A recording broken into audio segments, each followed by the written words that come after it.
All right, welcome back to the next video in our node by node challenge, where we're going through every single node within the Blender workspace and the shading workspace for Blender 4.3.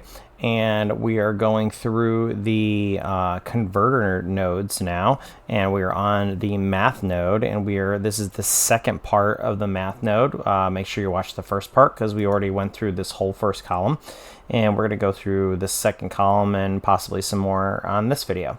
So we're going to start with minimum. So the way that this works is it's going to take the minimum number between two values. So what that means is if you have one value that's 5 and one value that's 10, and you output this over to the scale, it's going to come out with a scale of 5. And if you see that, it was 5 before, I add in the 5 now, it's the same, right? So minimum will always take the lesser of the two values. If I change it and do maximum, now it's going to take the greater of the two values. So if you had two textures that went all the way through and you used a maximum, it's going to say whichever one is the larger or whichever one is the higher output. Okay, so that's maximum. Less than. So less than is going to say if A is less than B, then it would equal true.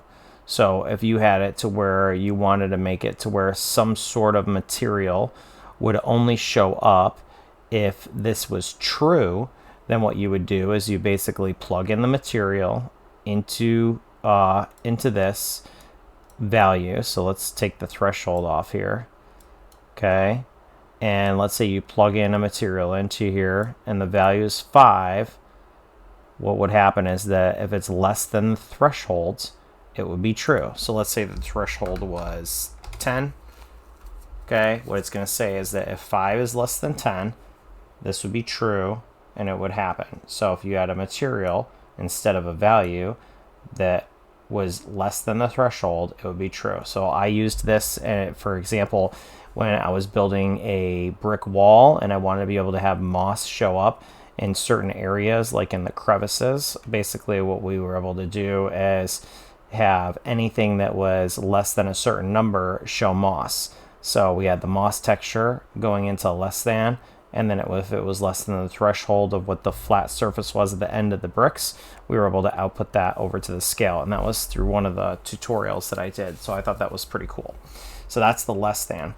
Greater than works the same way. It's just going to be the opposite. So if this number is higher than the threshold, it would be true. So if you noticed, the second I change this from less than over to greater than, it has a slight difference in the impact, okay, for what the material looks like. So basically, if this number was greater than the 10, then it would be true. If it's less than, it would be false. Okay, so it would have a slightly different number here. Okay, next one on there is sign. So all sign is basically saying that if this number is positive, it would be a +1. If this number is negative, it would be a -1. So that's all sign is showing, is that they're taking the sign of whatever the option are that you're using. Compare.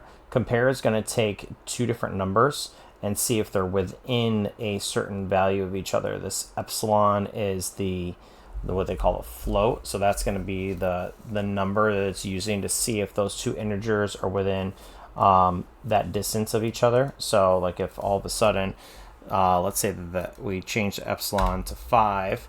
So it was if these two numbers are within 5, then this would result in true.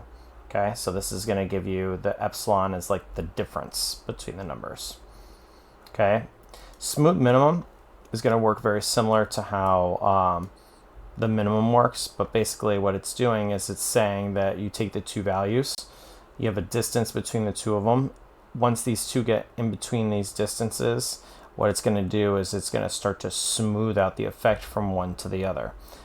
So this can be useful if you have a texture or something that you're trying to smooth the transition from one to another texture.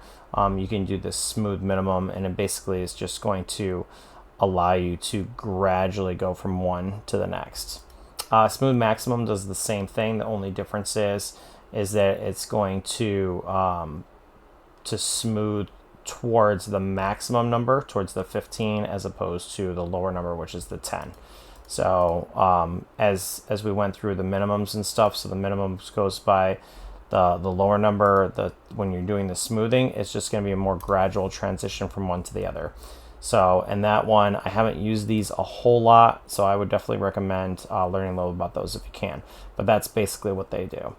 Rounding is all it's going to do is it's going to take whatever the number is and it's going to round up or down.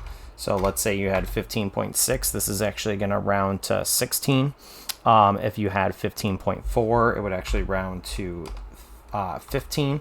And that's because it goes by anything that's 0.5 or higher rounds up, anything 0.5 or lower rounds down. So all that is just rounding the number for you. So if you have some oddball numbers that come out and in far out decimal places and you want to just round it, you can go ahead and just use the round feature. Floor is going to take the lower number, so no matter where this falls, if it's got a decimal on it, it's going to take 15. 15.2 is 15, 15.9 would be 15. It wouldn't matter. As long as it's 15 point something, it would come out as 15 if it's the floor. Ceiling is the opposite, so no matter where it is, 15 would turn into 16 no matter what it was. So 15.1 is 16, 15.7 is 16. So that's what ceiling is. Truncate actually just gets rid of the decimal point. So instead of it being the 15.4, it would be actually 154. So that's all that one is. Or sorry, actually, it just gets rid of the 0.4 altogether. So it just is going to be the 15 only. The next one on here is fraction. I think this is probably the last one that we'll do. So fraction is going to literally get rid of the integer number. So it's instead of 15.4, it will be 0.4. Hence why you don't see it over here, because all it's doing is it's getting rid of the whole number and only leaving what it says is fraction, but the decimal points behind. So that gives you a basic understanding. We went through a bunch of them there, and some of them I know better than others.